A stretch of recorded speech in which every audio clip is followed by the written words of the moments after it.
ఎప్పుడైనా అంబూర్ బిర్యానీ ట్రై చేశారా? మంచి స్పైసీగా భలే ఉంటుంది బిర్యానీ. ఒకసారి ట్రై చేయండి. మరీ ప్రొఫెషనల్ రేంజ్‌లో కాకపోయినా నార్మల్‌గా అయితే చెప్తాను. 1 కేజీ చికెన్ తీసుకొని దాన్ని వాష్ చేసుకొని సాల్ట్ వేసి నానబెట్టండి కొంచెం సేపు. అలాగే 1 కేజీ బాస్మతి రైస్ అనమాట. దీంట్లో మెయిన్ ఇంగ్రీడియంట్ ఇదే. ఒక 10-15 ఎండుమిర్చి తీసుకొని దాన్ని వాటర్‌లో బాగా బాయిల్ చేయండి. బాయిల్ చేసిన తర్వాత దాన్ని మెత్తగా పేస్ట్ చేసుకోవాలి. 2 ఆనియన్స్ తీసుకొని స్లైసెస్‌గా కట్ చేయండి. నెక్స్ట్ ప్రాసెస్ అనమాట. ఏదైతే బిర్యానీ బౌల్ తీసుకుంటారో దాంట్లో చెక్క, లవంగాలు, యాలక్కలు, బిర్యానీ ఆకు ఇవి ఇంతే, మసాలాస్ ఎక్కువ ఉండవు.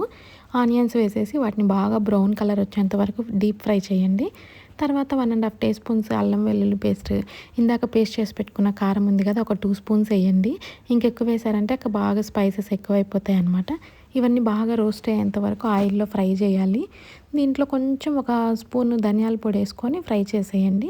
ఆయిల్ అంతా పైకి అలా వచ్చిన తర్వాత మనం ఇందాక నానబెట్టుకొని ఉంటాం కదా చికెన్, ఆ చికెన్‌ని దాంట్లో వేసి బాగా హై ఫ్లేమ్‌లో పెట్టి మిక్స్ చేయాలనమాట. చికెన్ అంతా రోస్ట్ అయిన దాకా మిక్స్ చేయండి. అలా మిక్స్ చేసిన తర్వాత ఒక 3 మిర్చి తీసుకొని వాటిని హాఫ్‌గా కట్ చేసి దాంట్లో వేసేయండి.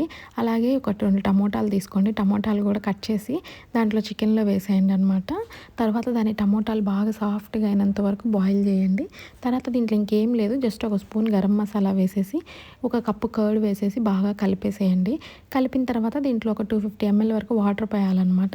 తర్వాత పుదీనా, కొత్తిమీర ఇవి వేసేసుకొని కలిపేసి దాన్ని కుక్ చేయండి. అలాగే మూత పెట్టేసి ఒక 90% వరకు బాగా బాయిల్ అయిపోవాలి. చికెన్ టెండర్‌గా వచ్చేసేయాలన్నమాట. అది ఆఫ్ చేసేయండి. ఆఫ్ చేసిన తర్వాత దాంట్లో పక్కన వేరే బౌల్‌లో వాటర్ పెట్టుకొని దాంట్లో కూడా ఏం స్పైసెస్ వేయము. జస్ట్ సాల్ట్ వేసేసి ఒక 2 స్పూన్స్ బాగా హాఫ్ బాయిల్ అంటే ఒక 80% బాయిల్ అయిందాక రైస్ బాగా బాయిల్ చేసేసి ఆ తర్వాత రైస్ తీసుకొచ్చి ఏదైతే గ్రేవీ ఉందో ఆ గ్రేవీలో కలిపేయండి. నేను గ్రేవీ కొంచెం బయటకి తీసి పైన వేసి కలిపాననమాట. అలా మొత్తం కలిపిన తర్వాత మూత పెట్టేసి ఒక సిమ్‌లో 15-20 మినిట్స్ బాగా దమ్ చేయండి అనమాట.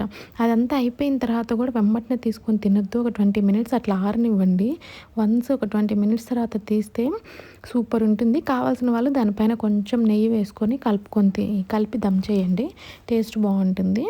మొత్తానికి అలా మన స్పైసీగా ఉండే అంబూర్ బిర్యానీ అయితే రెడీ అయిపోతుంది ఒక 20 మినిట్స్ తర్వాత. దీంట్లోకి పెద్దగా కర్రీస్ ఇవేం చేసుకోవాల్సిన అవసరం లేదు. రైతా ఉన్నా కూడా ఫుల్‌గా సెట్ అయిపోతుంది. మేమైతే ఆ రోజు చికెన్ కర్రీ చేసుకొని తిన్నామన్నమాట. రైతాలోకి ఆ స్పైసెస్ లెవెల్స్ కరెక్ట్‌గా సెట్ అయిపోతాయి. ఈ సండే ఒకసారి ట్రై చేసి మీకు అందరికి ఎలా కుదిరిందో కామెంట్ చేయండి.